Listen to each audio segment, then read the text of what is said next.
Caso clínico, Senhorita Ana O, por Breuer. A senhorita Ana O, com 20 anos à época de seu adoecimento, em 1880, parece ter uma carga neuropática hereditária moderadamente forte em virtude de algumas psicoses ocorridas em sua extensa família. Os pais, quanto à condição nervosa, são saudáveis. Ela própria sempre fora saudável, sem qualquer nervosismo durante o período do seu desenvolvimento, de notável inteligência, intuição aguda e surpreendente capacidade de aprender as coisas, um intelecto vigoroso que teria sido assimilado sólido alimento espiritual e dele necessitava, mas não o recebeu após deixar a escola. Rico talento poético e dom da fantasia, controlados por um entendimento muito penetrante e crítico. Este último também a tornava completamente insugestionável. Apenas argumentos, jamais afirmações tinham influência sobre ela. Sua vontade era enérgica, tenaz e perseverante. Às vezes beirava a obstinação que só renunciava a seu propósito por bondade, por amor dos outros. Entre os traços essenciais de seu caráter estava a bondade compassiva. O cuidado e a assistência a alguns pobres e doentes prestavam-lhe, mesmo em sua doença, extraordinários serviços, pois desse modo podia satisfazer um forte impulso. Seus humores tinham sempre uma ligeira tendência ao excesso, de alegria e de tristeza, daí também alguma inconstância de ânimo. O elemento sexual era espantosamente pouco desenvolvido. A doente, cuja vida tornou-se transparente para mim como raramente há de um ser humano para outro, jamais tivera um amor e em todas as numerosas alucinações de sua doença nunca emergiu esse elemento da vida psíquica. Essa garota de vitalidade intelectual transbordante levava, no seio da família de tendência puritana, uma vida extremamente monótona, que ela embelezava de um modo provavelmente decisivo para sua doença. Cultivava sistematicamente o devaneio, que denominava seu teatro particular. Enquanto todos a julgavam presente, ela vivia contos de fada no pensamento, mas se a chamavam, sempre atendia, de modo que ninguém se apercebia disso. Essa atividade mental desenrolava-se quase continuamente, paralela às ocupações da vida doméstica, das quais cuidava de maneira impecável. Mais tarde terei de relatar como esses devaneios habituais da jovem saudável transformaram-se diretamente em doença. A evolução da doença divide-se em várias fases bem diferenciadas. Elas são: primeira fase, a incubação latente, de meados de julho de 1880 até mais ou menos 10 de dezembro. Dessa fase que, na maioria das vezes, escapa ao nosso conhecimento, a peculiaridade desse caso proporcionou uma visão tão completa que, já por esse fato, não estimo em pouco seu interesse patológico. Depois exporei essa parte da história. Segunda fase, a doença manifesta. Uma psicose singular, parafasia, estrabismo convergente, graves perturbações da visão, paralisias com contratura, paralisia completa no membro superior direito e nos dois membros inferiores, parcial no membro superior esquerdo, paresia da musculatura da nuca, redução gradual da contratura nos membros do lado direito, alguma melhora interrompida por um grave trauma psíquico, morte do pai, em abril, ao qual se segue. Terceira fase, um período de sonambulismo persistente que depois alterna com estados mais normais.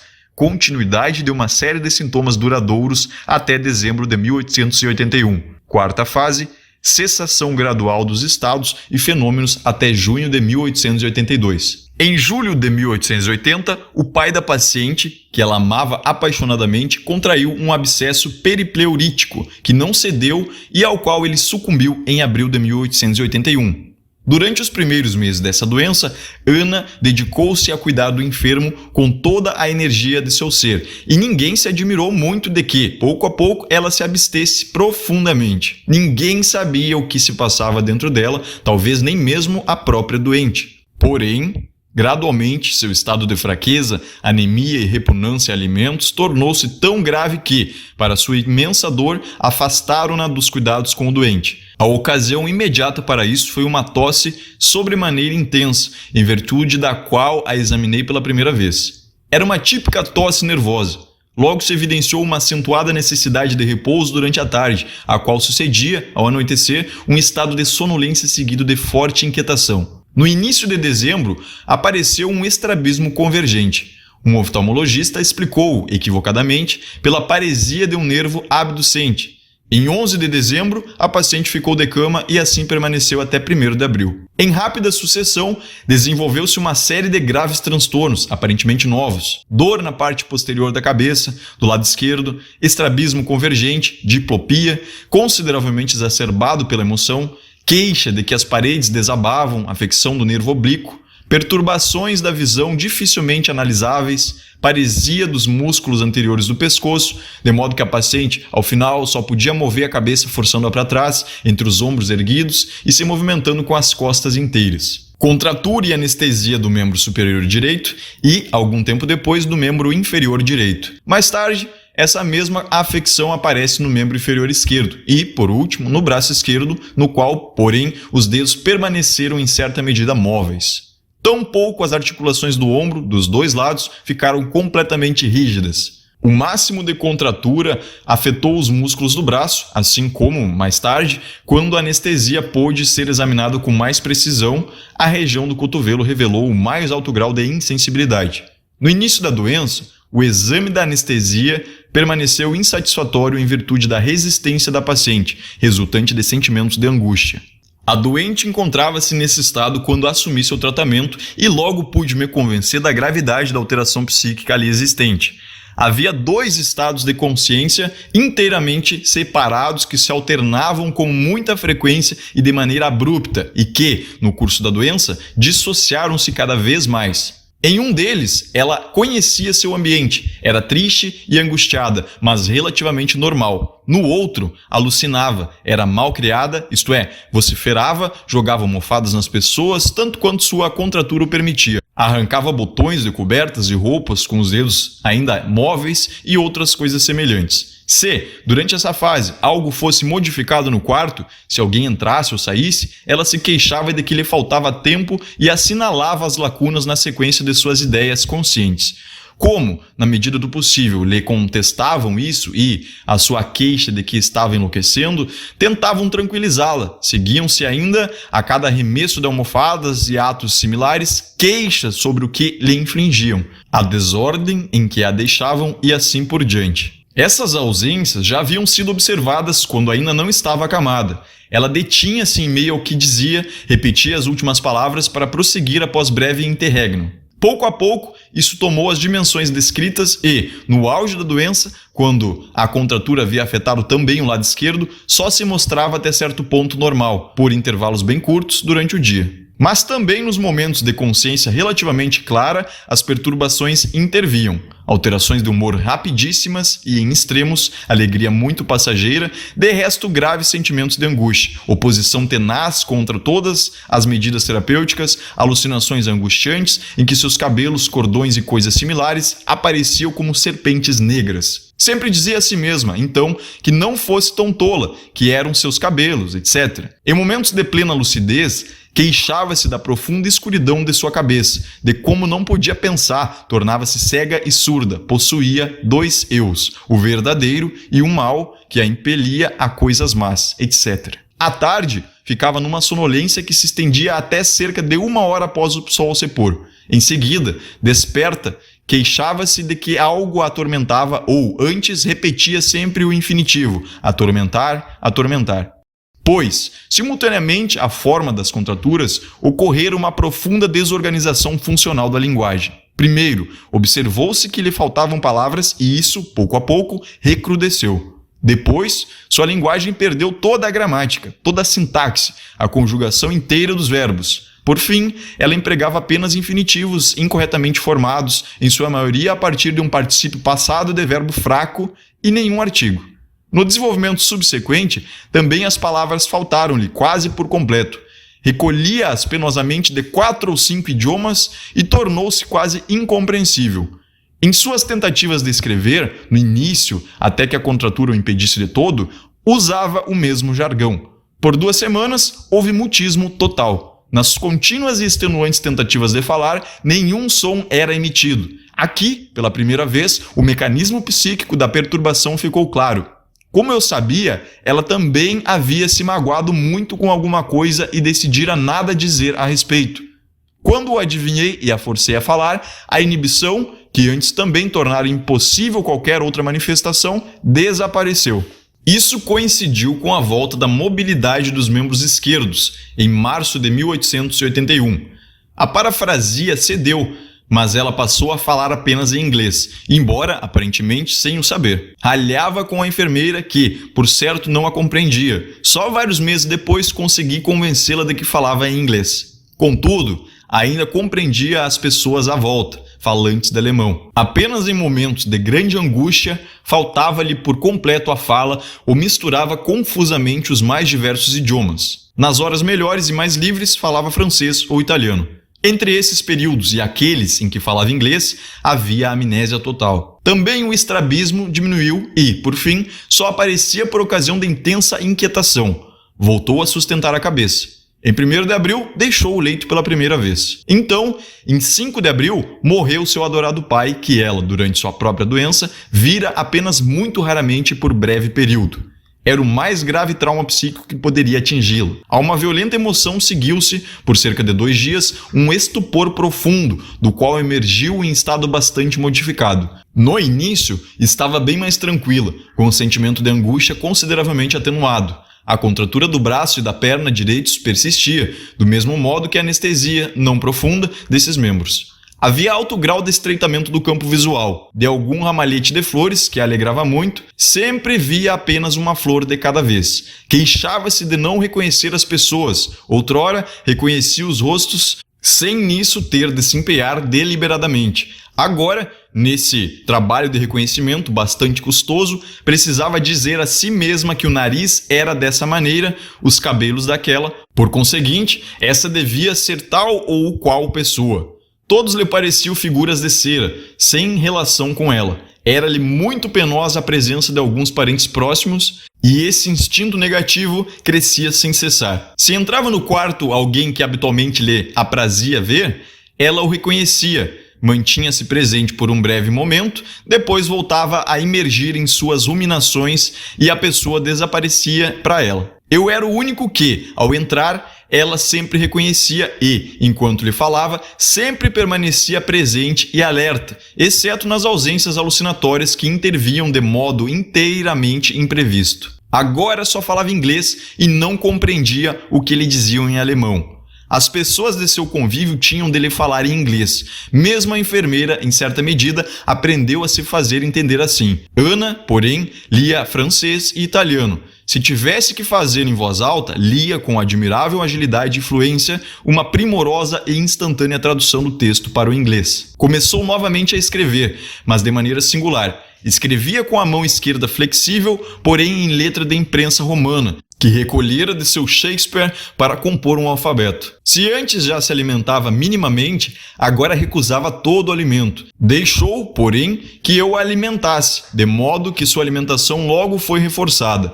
Pão, no entanto, sempre se recusava a comer. Terminada a refeição, jamais se abstinha de lavar a boca e o fazia mesmo quando, por um motivo qualquer, não havia comido nada, um sinal de como então se encontrava ausente. A sonolência à tarde e o profundo sopor, próximo à hora do poente, persistiam, mas quando, depois, desabafava, mais tarde deveria me ocupar mais detidamente desse ponto. Ficava lúcida, tranquila, alegre. Esse estado relativamente suportável não durou muito. Cerca de 10 dias após a morte de seu pai, o médico foi chamado para consulta e, enquanto eu lhe demonstrava todas as suas singularidades, Ana, como fazia com todos os estranhos, ignorou-o inteiramente. É como um exame, ela disse, rindo, quando a fiz ler em voz alta, em inglês, um texto francês. O médico interveio, tentou se fazer notar, em vão. Era a autêntica alucinação negativa que, desde então, tem sido produzida experimentalmente com muita frequência. Por fim, soprando-lhe fumaça no rosto, ele conseguiu rompê-la. De súbito, Ana viu um estranho.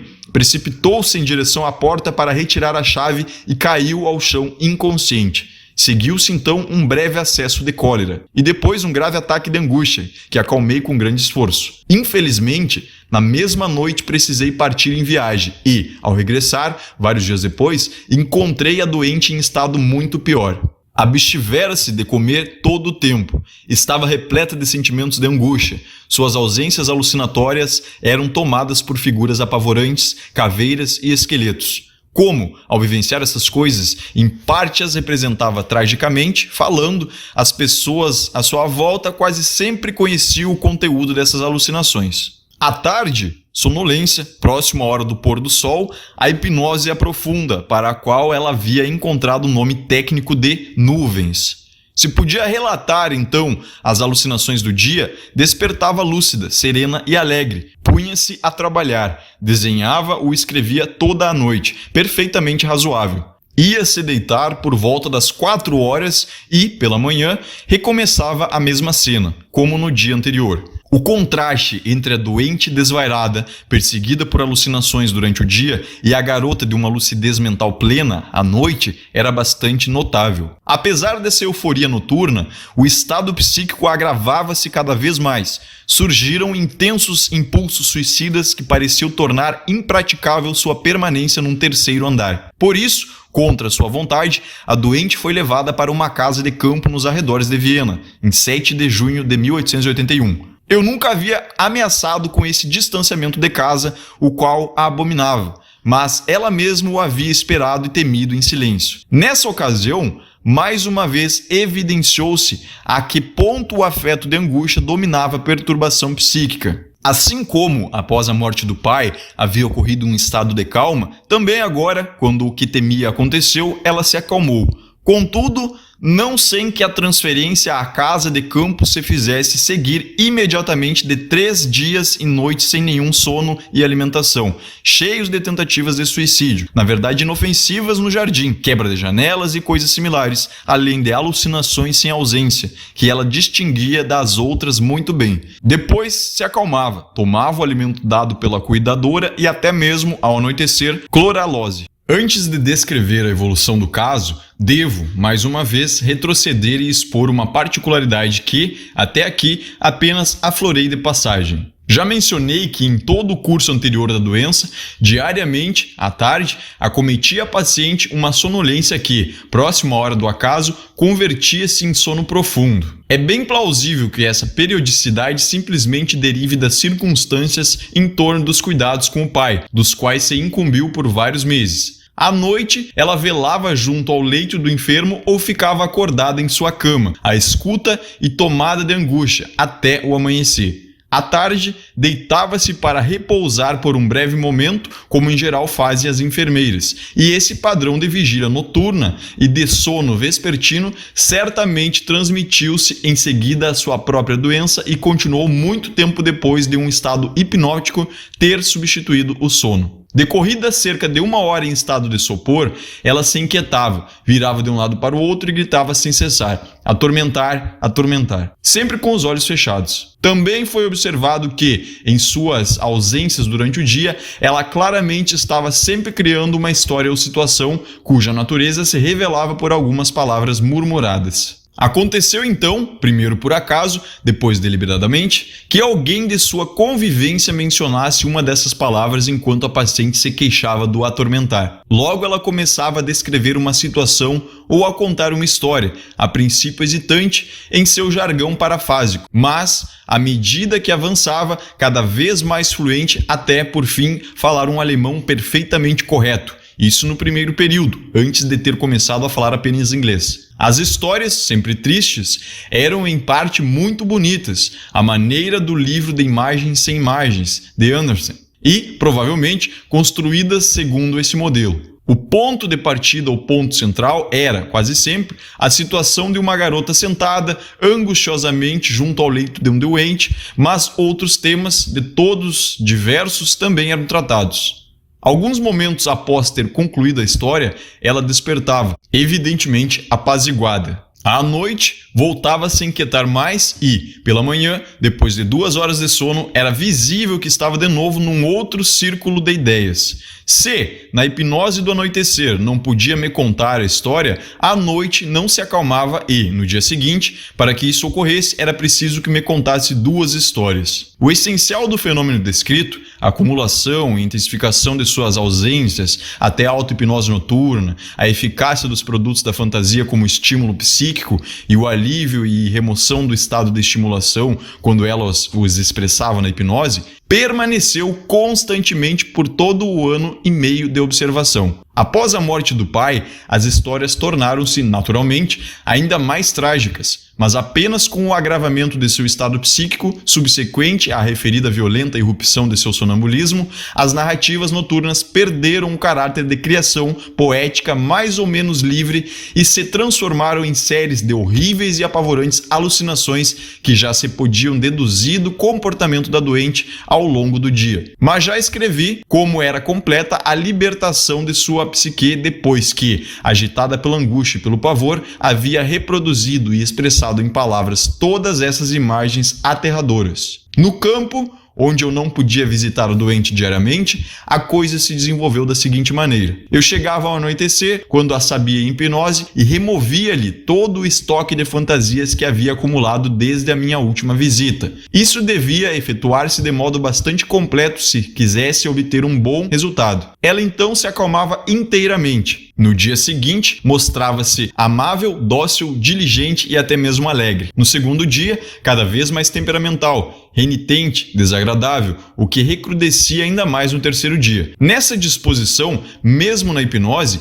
nem sempre era fácil movê-la a se expressar, procedimento para o qual ela havia inventado o nome apropriado e sério de Talking Cure, cura pela fala, e o humorístico limpeza de chaminé. Ela sabia que, após ter se expressado, perderia toda a obstinação e energia e, quando, depois de uma pausa mais longa, já estava de mau humor, se recusava a falar, o que, então, eu tinha de arrancar-lhe, incitando, pedindo e utilizando alguns artifícios como o de proferir uma fórmula estereotipada do início de suas histórias. Mas nunca falava antes de ter se convencido de minha identidade, tateando cuidadosamente minhas mãos. Nas noites em que não ocorria apaziguamento pela fala, era necessário recorrer à cloralose. Eu já a tinha experimentado algumas vezes, mas precisei dar-lhe 5 gramas e, assim, precedia ao sono uma embriaguez de horas, que em minha presença era alegre, mas em minha ausência se manifestava como estado de inquietação extremamente desagradável e angustiado. Observa-se, de passagem,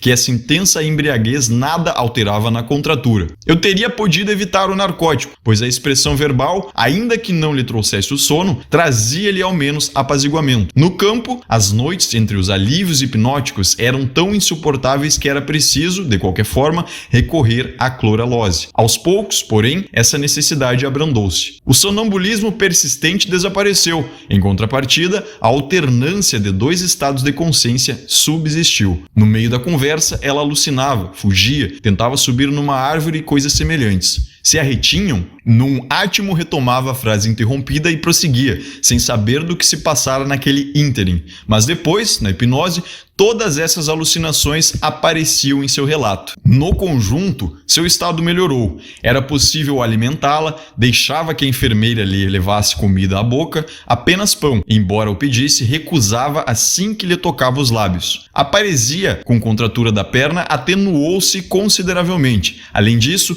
tornou-se capaz de um juízo correto sobre o médico que a visitava, meu amigo Dr. B, e passou a ter por ele grande afeição. Importante auxílio propiciou um cão terra nova, que lhe haviam dado e que ela amava apaixonadamente. Foi magnífico ver como, a despeito disso, certa vez em que esse seu favorito atacou um gato, a frágil moça tomou um chicote e, empunhando na mão esquerda, rechaçou o enorme animal para salvar sua vítima. Mais tarde, cuidou de alguns doentes pobres, o que lhe foi muito útil. A mais nítida prova do efeito excitante, patogênico, dos complexos de ideias produzidos nas ausências, em sua condição secundária e de sua eliminação pela expressão oral na hipnose, obtive em meu regresso de uma viagem de férias de várias semanas. Durante esse período, nenhuma Talking Cure foi realizada, pois não houve como introduzir a doente a fazer seu relato a um outro que não eu, nem mesmo ao Dr. B, a quem, aliás, se afeiçoara. Encontrei-a num triste estado moral, indolente, indócil, caprichosa e até maldosa. Nas histórias noturnas, verificou-se que a sua veia fantástica fantástico poética estava visivelmente se esgotando. Eram, cada vez mais,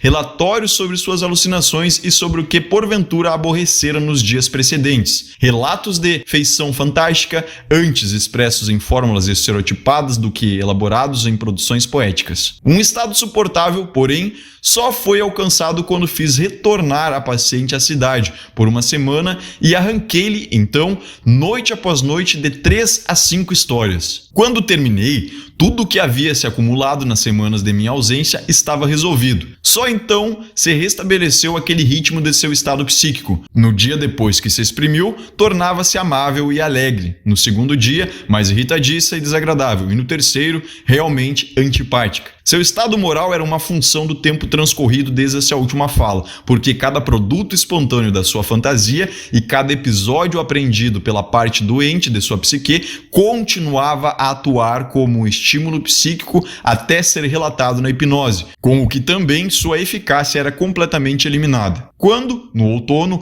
a paciente retornou à cidade, a um apartamento diverso daquele em que ela adoecera, seu estado, tanto físico como mental, era suportável, pois muito poucas evidências, de fato, apenas as mais drásticas, eram transformadas patologicamente em estímulos psíquicos. Eu esperava que, impedindo pela expressão verbal regular a permanente sobrecarga de sua psique com novos estímulos, uma melhora contínua e crescente ocorresse. De início, fiquei decepcionado. Em dezembro, seu estado psíquico agravou-se consideravelmente. Estava de novo aflita, indisposta, triste e irritável, e era raro que tivesse um dia inteiramente bom, ainda que não se pudesse encontrar nada escondido dentro dela. Ao final de dezembro, na época de Natal, esteve particularmente inquieta e por toda a semana ao anoitecer relatou-me não algo de novo, mas as fantasias que, sob o domínio de intensos afetos de angústia, havia elaborado dia a dia no período das festas de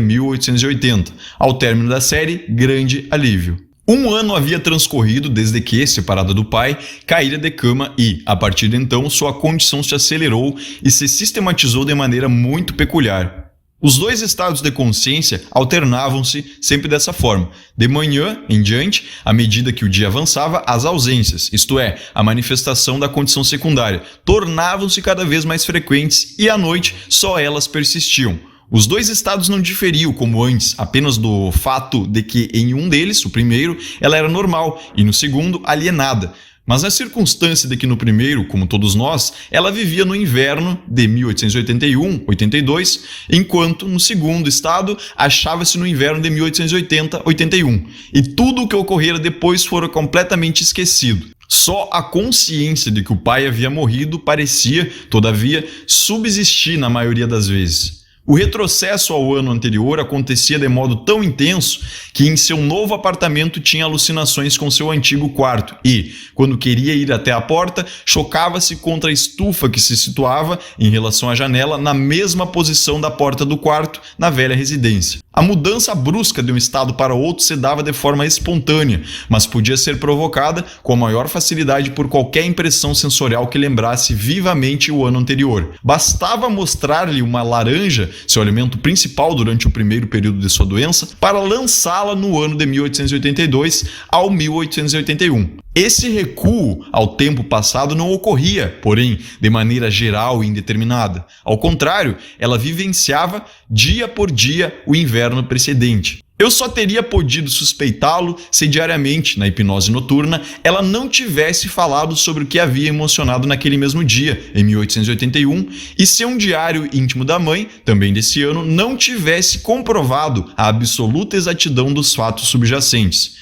Esse reviver, o ano anterior, perdurou até o termo definitivo da doença, em junho de 1882. Era muito interessante ver como também esses estímulos psíquicos redivivos do segundo estado atuavam no primeiro, mais normal. Aconteceu que a doente me dissesse, pela manhã, rindo, que não sabia o que tinha. Estava zangada comigo. Graças ao diário, eu soube do que se tratava e o que, realmente, foi revivido na hipnose do anoitecer. Nessa mesma noite do ano de 1881, eu havia aborrecido muito a paciente. De outra vez, disse-me que algo se passava com seus olhos, que via as cores erradas. Sabia que seu vestido era marrom, mas o enxergava azul. Logo, se evidenciou que ela distinguia corretamente com nitidez todas as cores dos papéis de teste e que a perturbação concernia apenas ao tecido de seu vestido. O motivo era que em 1881, nesses mesmos dias, tinha se ocupado muito de um roupão para o pai, no qual era utilizado o mesmo tecido, porém azul. Com frequência, havia ainda, claramente, um efeito antecipado dessas lembranças emergentes. A perturbação do estado normal já se fazia sentir enquanto a lembrança apenas gradualmente despertava na condição secundária. A hipnose noturna já estava bastante sobrecarregada, pois não apenas as fantasias de produção recente, mas também as vivências e as vexações de 1881 tinham de ser eliminadas pela fala. Felizmente, eu já havia suprimido, então, os fantasmas de 1881. E a soma de trabalho a ser realizado pelo paciente e pelo médico ainda crescia enormemente em virtude de uma terceira série de perturbações que deviam ser resolvidas do mesmo modo. Os acontecimentos psíquicos da incubação da doença, de julho a dezembro de 1880, que haviam produzido todo o fenômeno histérico e cuja expressão verbal fez desaparecerem os sintomas. Fiquei muito surpreso na primeira vez quando, em virtude de uma fala casual e espontânea, na hipnose, desapareceu um transtorno que havia muito tempo persistia. Ocorrera no verão um período de intenso calor e a paciente sofrera de uma sede atroz, pois, sem que pudesse precisar algum motivo, de repente achou impossível beber. Tomava na mão o ansiado copo d'água, mas, assim que chegava aos lábios, repelia-o como se fosse uma hidrófoba. Nesses poucos segundos, encontrava-se evidentemente num estado de ausência. Para abrandar sua sede torturante, vivia apenas de frutas, melões, etc. Isso perdurava cerca de 6 semanas quando, um dia, na hipnose, discorreu sobre sua dama de companhia inglesa, a quem não amava, e então contou-me, com todos os sinais de repulsa, como fora a seu quarto e ali vira seu cãozinho, o repugnante animal, bebendo de um copo. Não dissera nada, pois queria ser gentil. Depois de energicamente dar expressão à fúria que lhe ficara retida, pediu para beber, bebeu sem dificuldade um grande volume de água e despertou da hipnose com o copo nos lábios. Com isso, a perturbação desapareceu para sempre. Do mesmo modo, estranhos e obstinados caprichos desapareceram depois de relatada a vivência que os ocasionara. Mais um grande passo se deu quando o primeiro dos sintomas permanentes, a contratura da perna direita, que de fato já diminuíra há muito, desapareceu da mesma maneira. A partir dessas descobertas, de que os fenômenos histéricos em Ana O desapareciam logo que o episódio que o provocara o sintoma era reproduzido na hipnose, desenvolveu-se um procedimento técnico-terapêutico que, em consistência lógica e realização sistemática, não deixava nada a desejar. Cada sintoma desse quadro clínico complicado foi examinado isoladamente. Todas as ocasiões em que ele havia aparecido foram relatadas em ordem inversa, começando com o dia anterior ao que a paciente ficou acamada e retrocedendo até o motivo desencadeador da primeira aparição. Sendo esta relatada, o sintoma era removido para sempre. Assim foram eliminadas pela narração as paresias com contratura e anestesias, as mais diversas perturbações da visão e da audição, nevralgias, tosses, tremores, etc. E, por fim, também os transtornos da fala. Entre os distúrbios da visão foram resolvidos um a um, por exemplo, o estrabismo convergente com diplopia, o desvio dos dois olhos para a direita, levando a mão a dirigir-se sempre para a esquerda do objeto que fosse apanhar, o estreitamento do campo visual, a ambliopia central, a macropsia, a visão de uma caveira em lugar do pai, a incapacidade para a leitura. Escaparam a essa análise apenas alguns fenômenos isolados, desenvolvidos durante o período em que estivera acamada, como a extensão da paresia com a contratura ao lado esquerdo, e que, provavelmente, não tinham de fato nenhuma causa psíquica direta. Revelou-se totalmente impraticável abreviar a coisa, tentando evocar diretamente o primeiro motivo precipitador dos sintomas em sua lembrança. Ela não o encontrava, ficava confusa, tudo caminhava com mais lentidão ainda do que se a deixasse, com calma e segurança, desenrolar retrospectivamente os fios da lembrança abrangidos. Mas como, na hipnose noturna, com a doente distraída e fatigada pela expressão das duas outras séries, esse processo era demasiado lento e, além disso, as lembranças precisavam de tempo para se desenvolver em plena vividez. Estabeleceu-se o seguinte procedimento. Ia vê-la pela manhã, hipnotizava, métodos hipnóticos muito simples haviam sido empiricamente descobertos, E, tendo seus pensamentos concentrados no sintoma que então tratávamos, perguntava-lhe sobre as circunstâncias em que ele havia aparecido. A paciente descrevia, em rápida sucessão, com frases curtas, essas ocasiões precipitadoras externas que eu anotava. Na hipnose noturna, com o auxílio da sequência anotada, contava-me então, de modo bastante pormenorizado, os episódios. Um exemplo mostrará com que minúcia exaustiva, em todos os sentidos, isso acontecia. Sempre havia ocorrido que a paciente não ouvisse quando lhe dirigiam a palavra. Esse não ouvir passageiro diferenciava-se da seguinte maneira. Primeira, estando distraída, não ouvir que alguém entrava. 108 casos detalhados. Segundo, não compreender quando várias pessoas falavam. 27 vezes. A primeira delas, de novo, pai e um conhecido. Terceira, não ouvir quando, estando só, interpelavam-na diretamente. 50 vezes. Origem. O pai, em vão, lhe pediram vinho. Quarta, surdez ao ser sacudida, na carruagem ou similares. 15 vezes. Origem. Ao surpreendê-la, escutando atrás da porta do quarto do doente, à noite, seu irmão mais novo a havia sacudido. Quinta, surdez ao sobressaltar-se com um ruído. 37 vezes. Origem. Um acesso de asfixia do pai ao engasgar. Sexto, surdez em ausência profunda. 12 vezes. Sétimo, surdez por ficar longamente à escuta, de modo que não ouvia quando a interpelavam, 54 vezes. Naturalmente, na medida em que se pode relacioná-las à distração, à ausência ou a um sentimento de pavor, todas essas ocorrências são, em grande parte, idênticas. Mas, na lembrança da doente, eram tão nitidamente separadas que, se alguma vez se enganava na sequência, tinha de corrigi-la e restabelecer a ordem, do contrário o relato se interrompia. A falta de interesse e significado dos episódios relatados e a precisão da narrativa não deixavam margem à suspeita de que fossem inventados. Muitos desses incidentes, tendo vivências puramente internas, furtavam-se à verificação. De outros ou das circunstâncias que o acompanhavam, as pessoas do círculo de convivência da doente recordavam-se. Também aqui sucedia o que regularmente se observa quando um sintoma era resolvido pela fala. Ele aparecia com intensidade exacerbada enquanto era relatado. Assim, durante a análise do não ouvir, a paciente ficou tão surda que tive que me entender com ela, em parte, por escrito. Via de regra, a primeira ocasião desencadeadora era algum pavor que ela vivenciara enquanto cuidava do pai, uma inadvertência da sua parte ou algo semelhante. Nem sempre a lembrança ocorria facilmente e, às vezes, a doente precisava fazer imensos esforços. Assim, certa vez, todo o processo interrompeu-se por algum tempo porque uma lembrança não queria aflorar. Tratava-se de uma alucinação sobremodo apavorante para a doente.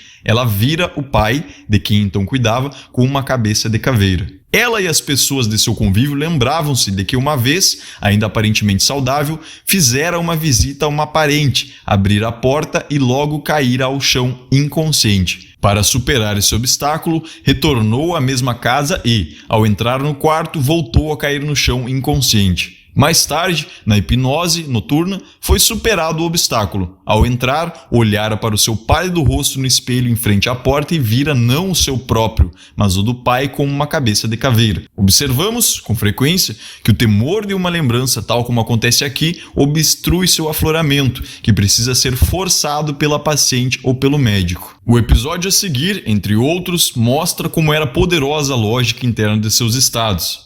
Nesse período, conforme observei, a paciente à noite sempre estava em sua condição secundária, ou seja, no ano de 1881. Certa vez, acordou à noite afirmando que fora novamente afastada de casa e caiu em grave estado de inquietação que alarmou toda a casa.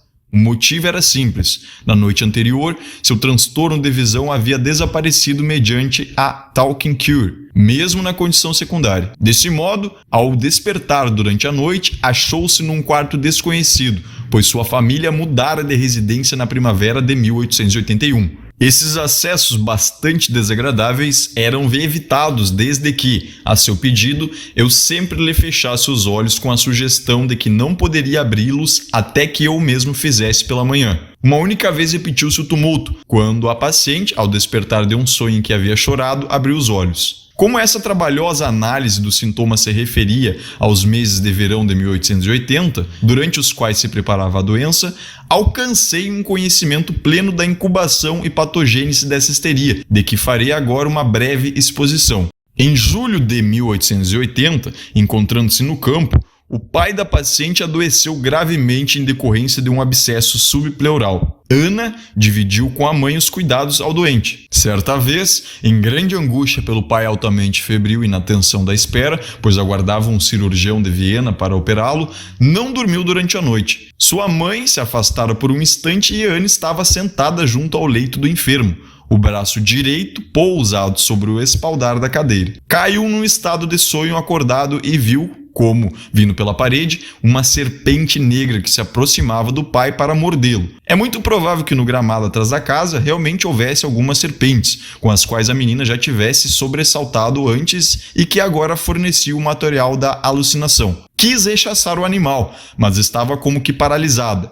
O braço direito, pendente sobre o espaldar da cadeira, ficara adormecido, insensível e parético e, quando observou, seus dedos transformaram-se em pequenas serpentes com cabeça de caveira. Provavelmente tentara afugentar a serpente com o braço direito paralisado e, com isso, a anestesia e a paralisia se associaram à alucinação da serpente. Quando esta desapareceu, quis em sua angústia rezar, mas todas as línguas lhe faltaram. Não pôde falar em nenhuma delas até que finalmente encontrou um verso infantil inglês e então pôde continuar a pensar e a rezar nessa língua. O apito do trem que trazia o esperado médico pôs termo à aparição. Mas quando, num outro dia, quis retirar de entre os arbustos um anel lançado ali durante um jogo, um galho curvo voltou a provocar a alucinação da cobra e, no mesmo instante, seu braço direito ficou esticado e rígido. Desde então, isso se repetia sempre que um objeto mais ou menos semelhante a uma serpente provocava a alucinação.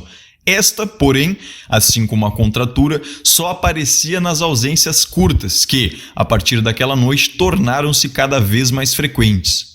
A contratura tornou-se estável apenas em dezembro, quando a paciente, completamente alquebrada, não pôde mais deixar o leito. Em certa ocasião, que não encontro anotado e da qual não me lembro, veio somar-se à contratura do braço à da perna direita. Estava, pois, criada a inclinação para ausências auto-hipnóticas. No dia seguinte, àquela noite, à espera do cirurgião, ela imergiu em tal ausência que, enfim, ele entrou no quarto sem que o tivesse ouvido chegar. O constante sentimento de angústia a impedia de comer e, pouco a pouco, produziu intensa repugnância. Afora isso, porém, todos os diversos sintomas histéricos apareceram por ocasião de um afeto.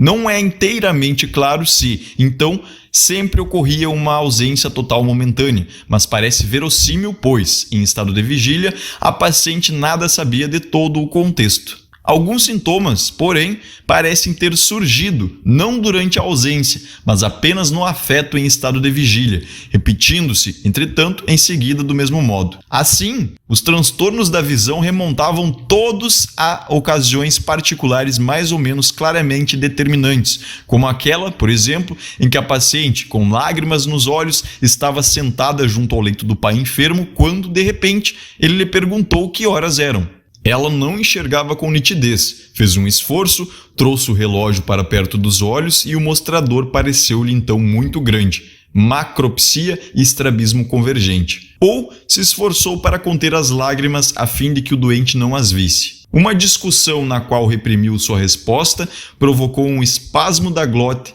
que se repetia a toda ocasião semelhante. A linguagem lhe faltava. Primeiro, por angústia, desde a primeira alucinação noturna. Segundo, desde que voltou a reprimir uma observação, impedimento ativo. Terceiro, desde uma vez em que fora repreendido injustamente. E quarto, em todas as ocasiões análogas, ofensa. A tosse ocorreu pela primeira vez quando, velando pelo doente, ouviu ressoar música dançante de uma casa vizinha e o desejo crescente de estar ali despertou-lhe autocensuras. Quinto, desde então, e por todo o período de sua doença, reagia a qualquer música fortemente rítmica com uma tosse nervosa. Não lamento muito o fato de que minhas notas incompletas tornem impossível relacionar todas as manifestações histéricas à ocasião em que cada uma apareceu. Com a exceção já mencionada, a própria paciente fez isso em todos os casos e, conforme descrevi, cada sintoma desaparecia uma vez relatado a primeira ocasião. Dessa maneira, também acabou toda a histeria. A própria doente estabelecera para si o firme propósito de que, no aniversário de sua transferência para o campo,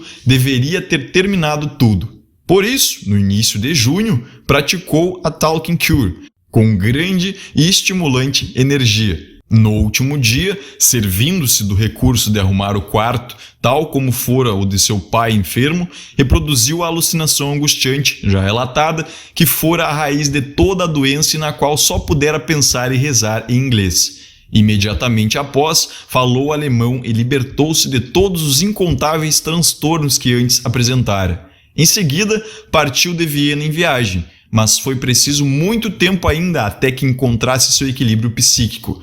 Desde esse momento, goza de perfeita saúde. Ainda que eu tenha suprimido pormenores bastante interessantes, o caso clínico de Ana O torna-se mais extenso do que parece merecer uma doença histérica que em si não é extraordinária. Mas a exposição do caso era impossível sem entrar em detalhes, e a importância de suas particularidades me parece tal que pode desculpar o relato minucioso. Da mesma forma, os ovos dos equinodermos não são importantes para a embriologia, porque o ouriço do mar seria um animal particularmente interessante, mas porque seu protoplasma é transparente e, a partir do que nele se pode observar, inferimos o que deve ocorrer nos ovos com plasma opaco. O interesse desse caso me parece residir sobretudo na grande transparência de sua patogênese e na facilidade de explicá-la. Encontramos na jovem ainda inteiramente sã duas particularidades psíquicas que predispõem ao adoecimento histérico. Primeira, o excesso de atividade e energia psíquica que,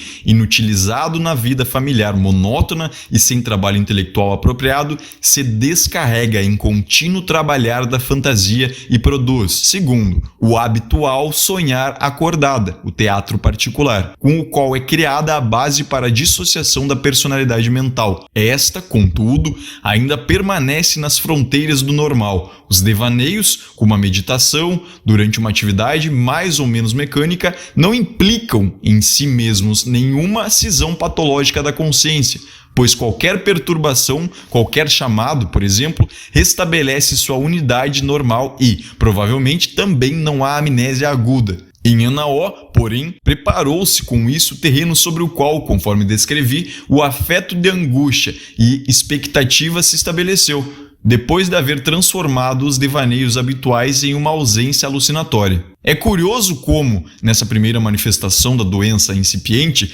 já aparecem perfeitamente os traços principais que depois permanecem constantes por quase 2 anos. A existência de um segundo estado de consciência que, surgindo primeiro como ausência temporária, mais tarde se organiza como dupla consciência. As inibições da linguagem, condicionadas pelo afeto de angústia, com a descarga fortuita através de um verso infantil em inglês, posteriormente, parafasia e perda da linguagem materna, substituída por excelente inglês. Por fim, a paralisia acidental por compressão do braço direito, que mais tarde evolui para paresia com contratura e anestesia do lado direito. O mecanismo de formação desta última afecção satisfaz inteiramente a teoria charcotiana da histeria traumática, um estado hipnótico no qual ocorre um leve trauma. Mas enquanto nos doentes em que Charcot produziu experimentalmente a paralisia histérica, essa logo se estabilizava, e nos portadores de neuroses traumáticas abalados por trauma devido a um pavor intenso, ela aparecia em seguida, o sistema nervoso da nossa jovem ainda ofereceu bem-sucedida resistência por 4 meses. A contratura, assim como as outras perturbações a ela gradualmente associadas, apareciam apenas nas ausências momentâneas, na condição secundária, e deixavam a paciente durante o estado normal em plena posse de seu corpo e sua mente, de modo que nem ela própria se dava conta de algo. Nem o percebiam as pessoas à sua volta, cuja atenção, de certo concentrada no pai gravemente enfermo, desviava-se dela. Mas com a frequência cada vez maior, desde aquela primeira auto-hipnose alucinatória, das ausências com amnésia total e fenômenos histéricos concomitantes, multiplicaram-se as oportunidades para a formação de novos sintomas desse gênero, e os já formados consolidaram-se pela repetição frequente. A isso somou-se o fato de que, pouco a pouco, todo afeto penoso e repentino agia do mesmo modo que a ausência, se é que não produzia sempre ausências momentâneas. Coincidências fortuitas formavam associações patológicas, transtornos sensoriais ou motores que, daí em diante, ressurgiam simultaneamente com o afeto, mas até então sempre por momentos de forma passageira. Antes de se acamar, a paciente já havia desenvolvido toda a ampla galeria de fenômenos histéricos sem que ninguém o soubesse. Apenas quando, enfraquecida ao extremo pela inanição, a insônia e o contínuo sentimento de angústia, a doente prostrou-se completamente, passando mais tempo na condição secundária do que no estado normal. Os fenômenos histéricos também se estenderam a este e, de fenômenos assessuais, converteram-se em sintomas permanentes. Agora é preciso perguntar em que medidas as indicações da doente são confiáveis e os fenômenos tiveram realmente um modo de formação e motivos desencadeadores indicados por ela. No que concerne aos processos mais importantes e fundamentais, a fidedignidade do relato me parece inquestionável. Não me refiro, nesse aspecto, ao desaparecimento dos sintomas depois que eram narrados. Isso poderia muito bem ser explicado pela sugestão, mas sempre achei a doente inteiramente veraz e confiável. As coisas relatadas ligavam-se intimamente ao que lhe era mais sagrado. Tudo o que podia ser verificado por outras pessoas confirmou-se perfeitamente. Mesmo a jovem mais talentosa, de certo, não seria capaz de desenvolver um conjunto de dados que possuísse tão notável lógica interna como é o caso da história da evolução de sua doença aqui exposta. Contudo, não se pode rejeitar de antemão a hipótese de que, precisamente em consequência dessa lógica, ela tivesse atribuído a algum sintoma, na melhor boa-fé, um motivo desencadeador que, em verdade, inexistia. Mas também não considero justificada essa suposição. Precisamente a insignificância de tantos ensejos, o irracional de tantas conexões, fala a favor da sua realidade. A doente não podia compreender por que a música dançante a fazia tossir. Isso é demasiado absurdo para uma construção deliberada. Posso imaginar, no entanto, que todo escrúpulo de consciência lhe provocava o notório espasmo da glote e os impulsos motores que sentia, e o convertiam em tosse nervosa. Considero, portanto, inteiramente confiáveis e verazes as indicações da doente. Em que medida é legítimo supor que o desenvolvimento da histeria seja análogo também em outros doentes, que algo similar ocorra, mesmo quando nenhuma condição secundária claramente separada se organiza? Gostaria de ressaltar com respeito a isso que também nesse caso a história do desenvolvimento da doença teria permanecido inteiramente ignorada, tanto pela paciente como pelo médico, se ela não tivesse a peculiaridade, conforme descrevi, de recordar durante a hipnose e contar o que foi recordado. No estado de vigília, não tinha nenhum conhecimento de tudo isso.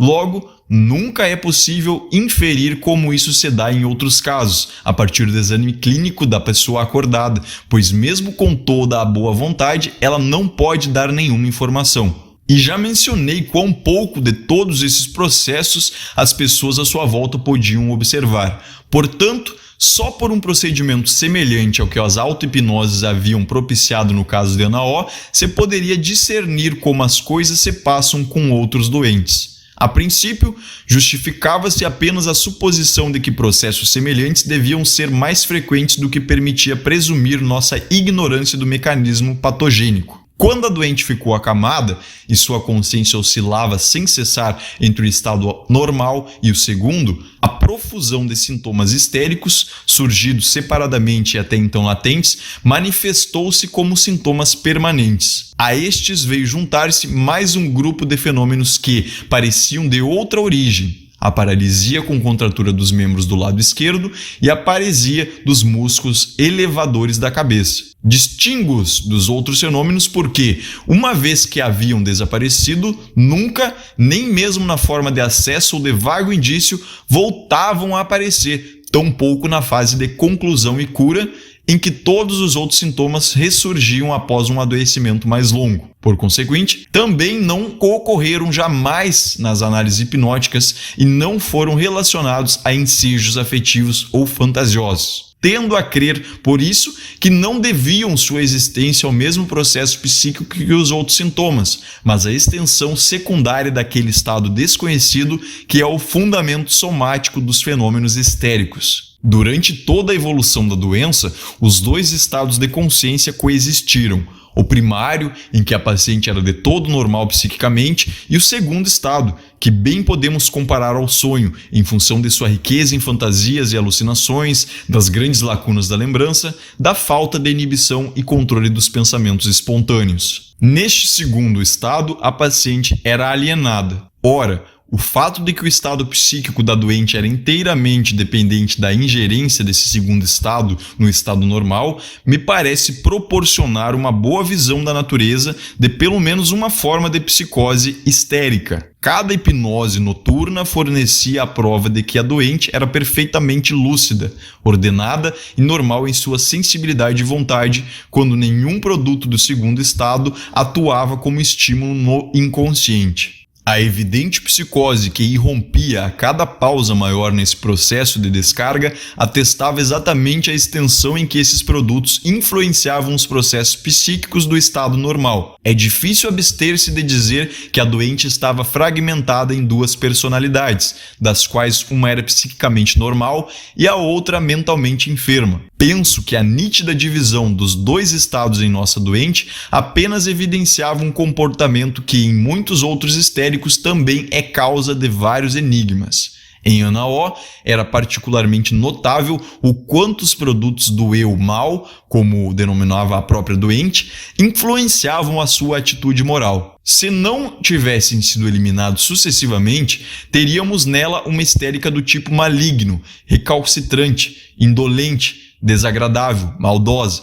Entretanto, após a remoção desses estímulos, seu verdadeiro caráter, que era o oposto de tudo isso, sempre voltava a se manifestar. Mas, conquanto os dois estados fossem nitidamente separados, não apenas o segundo estado penetrava no primeiro, como, conforme dizia a paciente, em algum canto de seu cérebro havia, com frequência, mesmo em estados muito ruins, um observador perspicaz e calmo que via os desatinos. Essa persistência de um pensamento claro durante o predomínio da psicose assumiu uma expressão muito curiosa.